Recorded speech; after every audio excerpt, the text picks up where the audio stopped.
Γεια σας σε όλους. Ο Glenn Sanford εδώ, ιδρυτής της EXP Realty, και αυτό είναι το podcast διεθνούς επέκτασης, όπου μιλάμε με μεσίτες από όλο τον κόσμο για την πορεία τους στον τομέα των ακινήτων, την πορεία τους προς την EXP και τι κάνουν για να χτίσουν την επιχείρησή τους σήμερα και πού βλέπουν την επιχείρηση να πηγαίνει στο μέλλον.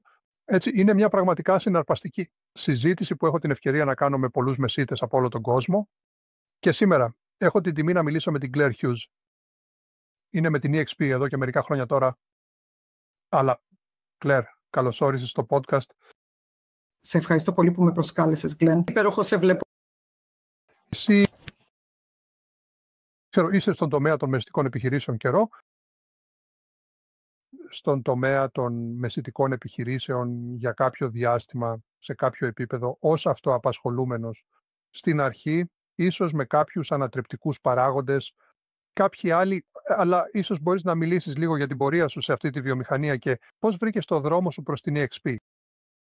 Έτσι.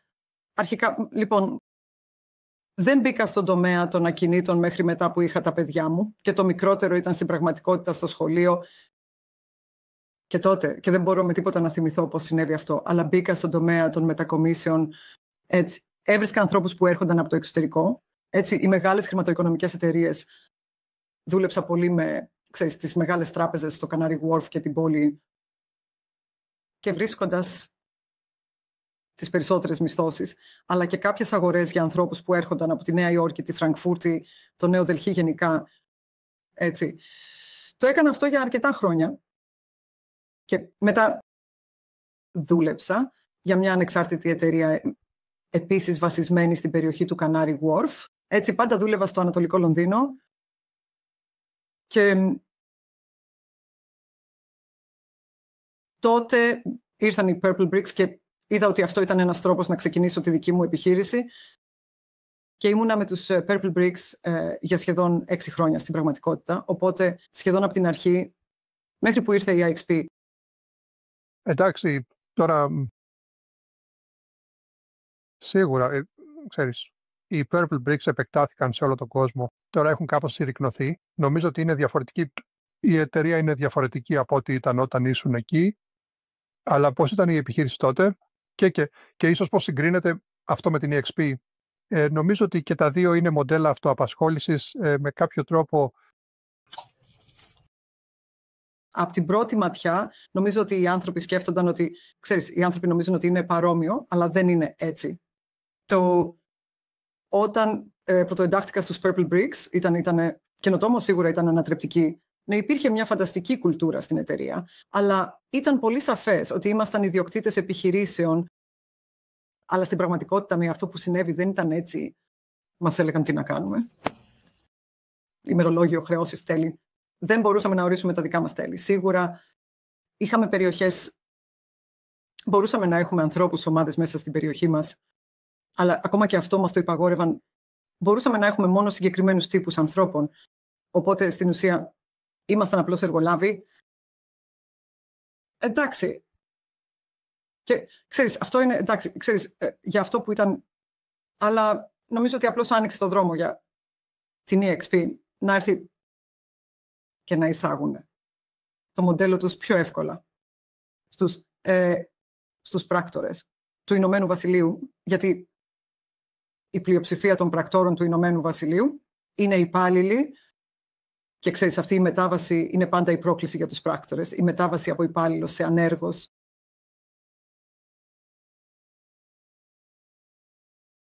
Τώρα νομίζω εσύ προφανώς έχεις απολαύσει το να είσαι στην EXP, αλλά πώς είναι, σε σύγκριση με το να είσαι αυτοαπασχολούμενος, με την Purple Bricks, ή υπάλληλος. Purple Bricks, αυτοαπασχολούμενος, και EXP, αυτοαπασχολούμενος. Πώς φαίνονται όλα αυτά? Και ειδικά για τους πράκτορες που δεν είναι από το Ηνωμένο Βασίλειο, τι είναι αυτό? Πώς μοιάζει μια τυπική μέρα ενός πράκτορα στο Ηνωμένο Βασίλειο ή ενός έμπορου? Σε καθένα από αυτά τα είδη μοντέλων. Ένας υπάλληλος πράκτορας ή ένας αυτοαπασχολούμενος πράκτορας. Ας πάμε με τον υπάλληλο και μετά να το συγκρίνουμε με το να είσαι.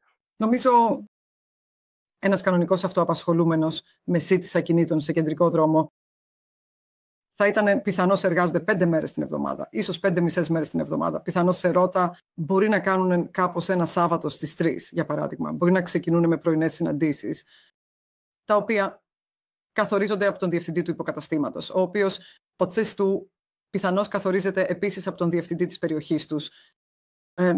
Εσύ, ενώ προφανώς διαφορετικές εταιρείες έχουν διαφορετική μορφή, αλλά θα μπορούσε να είναι, ξέρεις, ότι σε συγκεκριμένες ώρες καλείς μόνο υποψήφιους προμηθευτές, πολιτές, ή μπορεί να καλείς για τις επαφές που έχουν έρθει διανυκτέρευση από τις πύλες, αλλά θα έχεις μια παραδοσιακή δομή. Μπορεί να έχεις ένα άτομο στο γραφείο που κάνει τις εκτιμήσεις. Έτσι. Αυτοί βγαίνουν σε ραντεβού, κάνουν τις εκτιμήσεις, ενώ οι άνθρωποι στο γραφείο προσπαθούν να δημιουργήσουν αυτά τα ραντεβού για τους εκτιμητές. Λοιπόν, είναι κάπως. Είναι λίγο από μια ταινία μεταφοράς, πραγματικά. Και στο μυαλό μου δεν νομίζω ότι ο πελάτης εκπροσωπείται πάντα ιδιαίτερα καλά εκεί, γιατί θα παραπέμπεται σε διαφορετικούς ανθρώπους. Έτσι, ο εκτιμητής, που είναι το άτομο που έχει συναντήσει ο πελάτης, μπορεί να μην είναι το άτομο με το οποίο θα μιλήσουν. Καθώς η πορεία προχωρά, μπορεί να μιλούν με άλλους ανθρώπους στο γραφείο, διαπραγματευτές ή βοηθούς προβολών, ενώ οι περισσότεροι αυτοαπασχολούμενοι μεσίτες, εσύ που τρέχεις σίγουρα με την EXP, κάνετε όλη τη διαδικασία και χτίζετε σχέσεις που ξέρω ότι είναι μια συναλλαγή και είναι μια χρηματοοικονομική συναλλαγή, αλλά νομίζω ότι υπάρχει τόση πολύ συναισθηματική φόρτιση, δεσμευμένος σε ακίνητα, ξέρεις, και εγώ τσίνω να δουλεύω με ανθρώπους που μπορεί να έχουν μείνει στο σπίτι τους για 30 ή 40 χρόνια και αυτό είναι μια τεράστια μετάβαση για αυτούς. Ξέρεις, αποδεσμεύονται από ένα οικογενειακό σπίτι και μειώνουν το μέγεθος, ίσως μετακομίζουν σε μια εντελώς διαφορετική περιοχή. Και δεν είναι εξοικειωμένοι με τη διαδικασία, έτσι, να μπορώ να τους κρατήσω το χέρι και να τους καθοδηγήσω βήμα-βήμα. Νομίζω ότι είναι πραγματικά προνόμιο να μπορώ να το κάνω αυτό. Και δεν νομίζω ότι θα το έπαιρναν αυτό, αν συνεργάζονταν με έναν παραδοσιακό μεσίτη του δρόμου. Λοιπόν, πώς φαίνεται η επιχείρησή σου? Τι είναι αυτό που κάνεις, δηλαδή πώς κάνεις την επιχείρησή σου? Πώς δημιουργείς τους πελάτες σου, τους υποψήφιους πελάτες σου και μετά τι κάνει? Πώς είναι μια μέρα στη ζωή ενός παίκτη που είναι στο χώρο? Κάνω ενοικιάσεις και πωλήσεις. Έχω ένα διαχειριζόμενο χαρτοφυλάκιο και αυτές οι ιδιοκτησίες βρίσκονται σε όλο το Ανατολικό Λονδίνο και το έχω χτίσει αυτό τα τελευταία 4 χρόνια και αυτό είναι, ξέρεις, ένα ωραίο παθητικό εισόδημα που έρχεται με τις πωλήσεις. Οπότε λίγο πίσω έπρεπε να κάνω κάποια χειρουργική επέμβαση πριν από 4 χρόνια, 4,5 χρόνια πριν, για να αφαιρέσω έναν όγκο στον εγκέφαλο, το οποίο έχει επηρεάσει την όρασή μου. Έτσι, δεν οδηγώ. Έτσι. Η επιχείρησή μου είναι μια μικρή επιχείρηση. Στην πραγματικότητα θέλω να μπορώ, αν είναι δυνατόν, να περπατώ στις περισσότερες από τις εκτιμήσεις των ακινήτων που πουλάω. Και το έχω κάνει αυτό. Έχω χτίσει, ενώ ζω στην περιοχή για πολύ καιρό. Έτσι, απλώς χρησιμοποίησα το δίκτυό μου και τα μέσα κοινωνικής δικτύωσης για να βεβαιωθώ ότι όλοι το ξέρουν αυτό. Είμαι ένας πράκτορας που θα προσφέρει μια πολύ προσωπική εξυπηρέτηση σε αυτήν την άμεση περιοχή. Έτσι. Δεν είμαι ένας πράκτορας μεγάλης ποσότητας. Δεν θέλω να είμαι, ξέρεις, ακόμα έχω κάποιες προκλήσεις σε θέματα υγείας. Έτσι, δεν θέλω να κάνω, ξέρεις, 4 εκτιμήσεις την ημέρα ή ακόμα. Και 2 εκτιμήσεις την ημέρα, στην πραγματικότητα. Έτσι, μια εμπειρία μου επιτρέπει να το κάνω αυτό. Αλλά επειδή είμαι στο Λονδίνο, οι αξίες των ακινήτων είναι υψηλότερες. Έτσι, ξέρεις, μπορείς να κάνεις χαμηλότερο όγκο και να συνεχίσεις, ξέρεις, να παράγεις ένα καλό εισόδημα. Και επειδή το συνδυάσα αυτό με τις ενοικιάσεις επίσης, παράγει ένα καλό εισόδημα, αλλά οι περισσότερες από τις επαφές μου τώρα είναι απλώς παραπομπές, ξέρεις, μέσω των μέσων κοινωνικής δικτύωσης ή απλώς από το δίκτυό μου στην άμεση περιοχή. Εντάξει, και έτσι είμαστε, θα έλεγες ότι όλες οι δουλειές είναι βασικά σε απόσταση που μπορείς να περπατήσεις ή είναι? Ναι, ή μια σύντομη διαδρομή με το λεωφορείο. Ενώ έχουμε πολύ καλή δημόσια συγκοινωνία στο Λονδίνο και έχω πολλά λεωφορεία εκεί γύρω. Ή και το μετρό επίσης. Ενώ το χειρότερο σενάριο είναι μερικές στάσεις του μετρό, αλλά κυρίως μπορώ να περπατήσω μέχρι εκεί Εντάξει, λοιπόν, όχι, και αυτό στην πραγματικότητα είναι, πάντα λέω ότι όλοι θα πρέπει να έχουν καλούς περιορισμούς στην επιχείρηση και μερικές φορές αυτοί προέρχονται από την ανάγκη, αλλά ξέρεις, πολλές φορές οι περιορισμοί στην επιχείρηση στην πραγματικότητα δημιουργούν καλύτερα αποτελέσματα και η ιδέα ότι ξέρεις, η επιχείρησή σου είναι πρέπει να μπορώ να περπατήσω μέχρι εκεί, πιθανώς είναι στην πραγματικότητα σε σύγκριση με τους περισσότερους πράκτορες ένας καλύτερος τρόπος ζωής για την επιχείρηση από μια παραδοσιακή επιχείρηση. Αυτό θα πάρει οτιδήποτε έρθει στο δρόμο τους και δεν θα οργανωθούν γύρω από περιορισμούς στην επιχείρηση.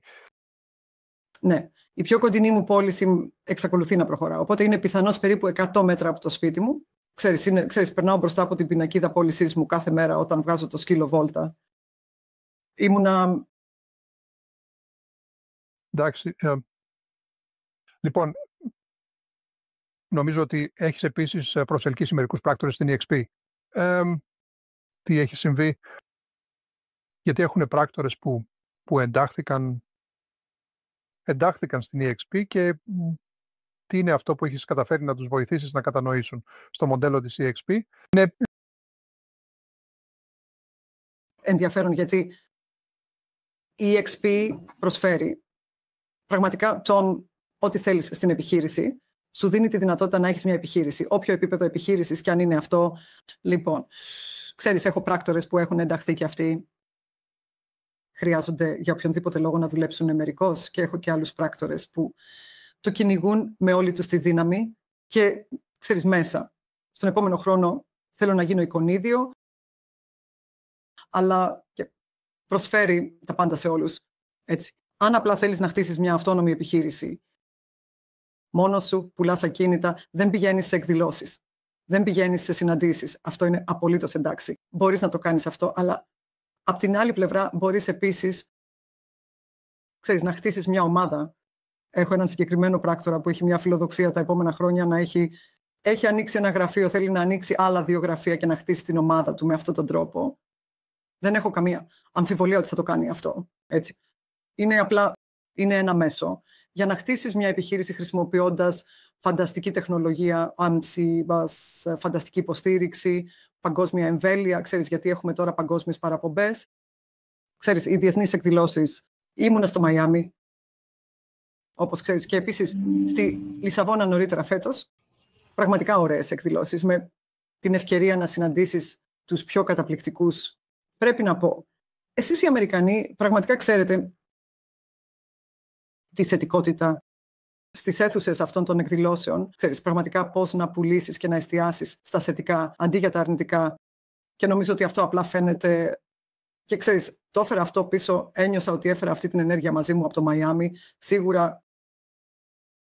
Όχι, καλά, ευχαριστώ. Γι' αυτό νομίζω ότι μέρος του είναι προφανώς, ξέρετε, ίσως υπάρχει λίγη θετική ψυχική στάση που η Triton ίσως το έχεις λίγο παραπάνω, αλλά νομίζω ότι είναι πραγματικά. Το επιχειρηματικό μοντέλο αυτό καθ' αυτό, όταν, ξέρεις, μπορείς να πάρεις άτομα που κανονικά είναι δεν θέλω να πω σε αδιέξοδες δουλειές, γιατί το real estate είναι σπουδαίο επάγγελμα, αλλά για πολλούς πράκτορες δεν αισθάνονται πραγματικά ότι έχουν δρόμο μακριά τον τροχό του χάμστερ. Και όταν τους δίνεις έναν τρόπο και τους δίνεις απεριόριστες δυνατότητες, απλά γίνονται πιο θετικές εκδοχές του εαυτού τους. Και έτσι νομίζω ότι είναι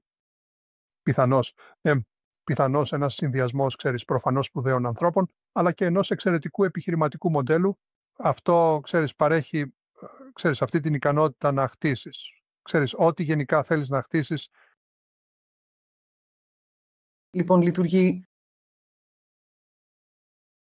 Τώρα, στο Ηνωμένο Βασίλειο, νομίζω ότι είναι μια αρκετά μη ρυθμιζόμενη αγορά. Είναι αυτό. Είναι έτσι όπως το βλέπεις ή το βλέπεις η αγορά ακινήτων να είναι αρκετά καλά οργανωμένη. Έτσι υπάρχει ένας ρυθμιστικός φορέας του οποίου δεν χρειάζεται να είσαι μέλος. Πρέπει να είσαι μέλος του διαμεσολαβητή ακινήτων ή του σχήματος ρύθμισης ακινήτων και πρέπει να είσαι εγγεγραμμένος στην HMRC. που είναι η κυβερνητική υπηρεσία φορολογίας ή την καταπολέμηση ή της χρηματοδότησης της τρομοκρατίας, σκοπεί, αλλά δεν υπάρχει καμία απαιτούμενη πιστοποίηση και αυτό συζητιέται ξανά και ξανά για να εισαχθεί. Δεν ξέρω. Αν αυτό θα συμβεί σύντομα, δεν είμαι βέβαιος ότι η πρόκριση είναι απαραίτητα.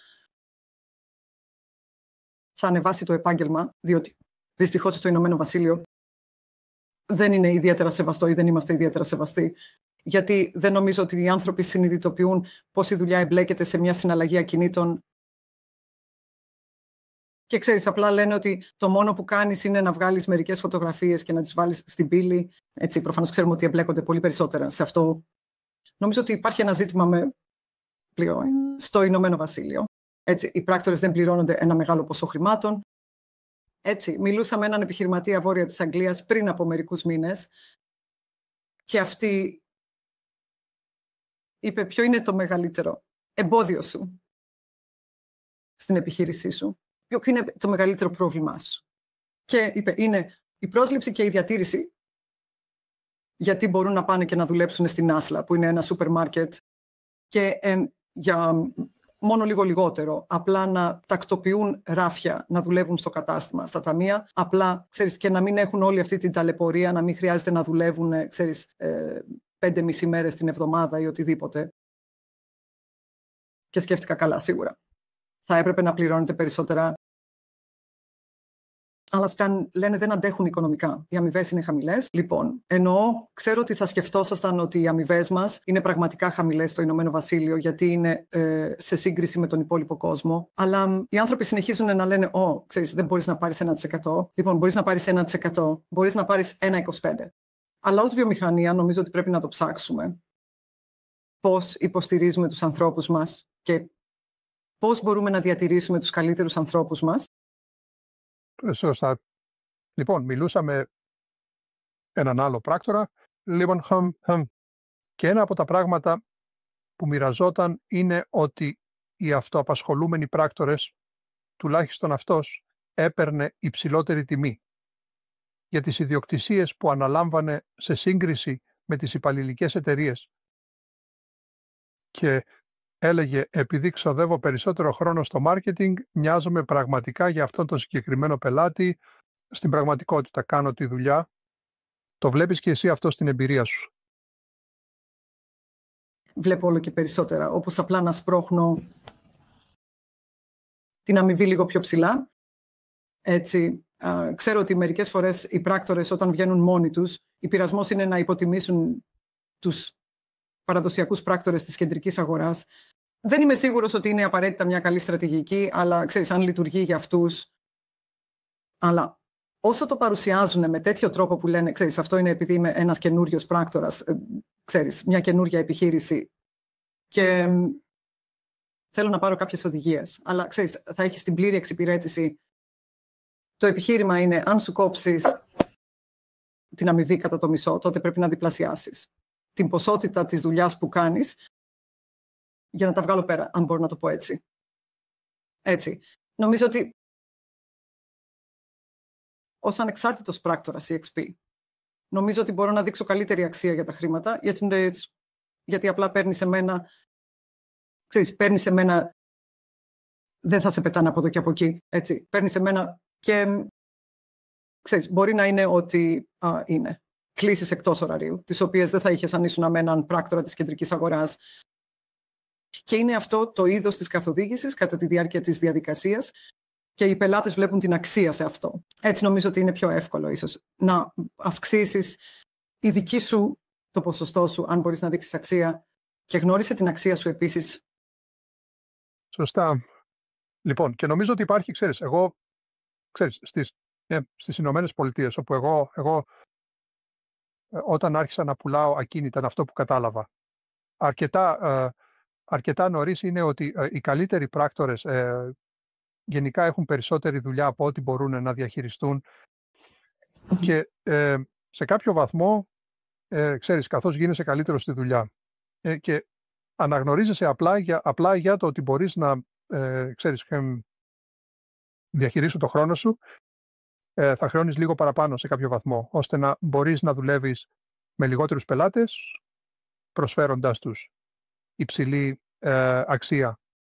Και έτσι γίνεται σχεδόν ένα εργαλείο ταξινόμησης για να πεις, ξέρεις, χρεώνω ό,τι είναι 1 και 4, 1,5, 2%, δεν ξέρω τι θα ήταν, αλλά θα μπορούσες να πεις, ξέρεις, κάνω καλή δουλειά, με έχεις δει γύρω μου, ξέρεις, κάνω καλή δουλειά. Και μέρος αυτού είναι ότι χρεώνω περισσότερο κυρίως για να μπορώ να συνεργάζομαι με μικρότερο αριθμό πελατών και έτσι, στην πραγματικότητα, γίνεται και μία πρόταση πώλησης για να διασφαλίσεις ότι μπορείς να προσφέρεις υψηλή ποιότητα υπηρεσιών.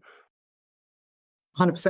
Και σίγουρα υπάρχουν μεσίτες σε πόλεις σε όλη τη χώρα που έχουν λίστες αναμονής, μεσίτες στη CXP, γιατί λένε καλά, θα αναλάβω μόνο αυτόν τον αριθμό πελατών, έχω αυξήσει την αμοιβή μου, γιατί τώρα είμαι ο πιο ακριβώς μεσίτης στην πόλη, αλλά θα αναλάβω μόνο έναν σταθερό αριθμό ακινήτων και έχουν λίστες αναμονής. Απλά και η XP. Προφανώς τους επιτρέπει να το κάνουν αυτό. Αλλά τώρα μερικοί από αυτούς τους μεσίτες αρχίζουν να δημιουργούν ομάδες, ώστε όταν φτάσουν στην ικανότητά τους, τουλάχιστον να έχουν ένα μέλος της ομάδας με το οποίο μπορούν να μοιραστούν αυτή τη δουλειά και να ξέρουν ότι αυτός ο πελάτης θα εξυπηρετηθεί με τον σωστό τρόπο. Το ξέρουν γιατί είναι ένας μεσίτης που έφεραν αυτοί. Σωστά. Καλά πράγματα. Λοιπόν,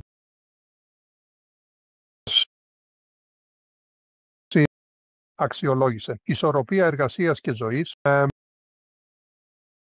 Πώς κρατάς αρχείο για την επιχείρηση που εργάζεσαι αυτή τη στιγμή? Χρησιμοποιείς CRM ή απλά χρησιμοποιείς το τηλέφωνό σου ή ένα υπολογιστικό φύλο? Πώς κρατάς αρχείο για τους ανθρώπους με τους οποίους εργάζεσαι? Λοιπόν, απλά χρησιμοποιώ το CRM, οπότε εγώ το loop είναι το CRM που χρησιμοποιούμε όλοι στο Ηνωμένο Βασίλειο και μετά χρησιμοποιώ μια άλλη πλατφόρμα, η οποία είναι μια πλατφόρμα προοπτικής, η οποία επίσης παράγει πολύ λεπτομερείς αναφορές. Έτσι, όποτε λαμβάνω μια επαφή, θα τρέξω μια αναφορά και θα μου δώσει πολλές λεπτομέρειες, συμπεριλαμβανομένων των κινδύνων πλημμύρας και ταχύτητα ευρυζωνικής σύνδεσης και πολυθέντα ακίνητα και απλά σωρός δεδομένων για κάθε μεμονωμένο ακίνητο. Και μπορώ να δημιουργήσω έναν κωδικό QR και να τον στείλω στον UM, στον πελάτη, στον υποψήφιο πελάτη και απλά. Αλλά επίσης όσον αφορά την αναζήτηση πελατών. Μπορείς να βρεις ακίνητα που δεν έχουν πωληθεί εδώ και αρκετά χρόνια. Οπότε αν κοιτάς, επειδή τείνω να ασχολούμαι με ανθρώπους που είναι στα σπίτια τους για πολύ καιρό, μπορώ απλά να στοχεύσω σπίτια που δεν έχουν πωληθεί τα τελευταία 25 χρόνια ή κάτι τέτοιο και απλά να στοχεύσω αυτά αν το ήθελα. Έτσι, αυτό είναι επίσης ένα πολύ χρήσιμο εργαλείο. Εξαιρετικά. Τελευταία ερώτηση πριν κάνουμε διάλειμμα σήμερα. Αν μιλάς σε ένας πράκτορας και σκέφτεται να γίνει αυτοαπασχολούμενος με την EXP, ποια θα ήταν μερικές συμβουλές που θα τους έδινες, είτε για να το σκεφτούν, είτε για την πραγματική διαδικασία της μετάβασης? Εντάξει. Οπότε, ανάλογα με την κατάστασή τους, την οικονομική τους κατάσταση.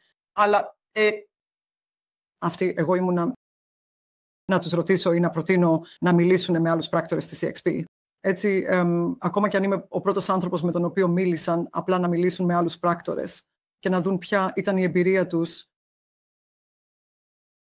και πώς έχουν χτίσει τις επιχειρήσεις τους και μετά να δουν πώς θα λειτουργήσει αυτό για αυτούς. Έτσι, μπορεί να θέλουν απλά να στείλουν email και θα ξεκινήσουν την επιχείρησή τους και θα στείλουν εκατοντάδες γράμματα στους πρώτους 3 μήνες.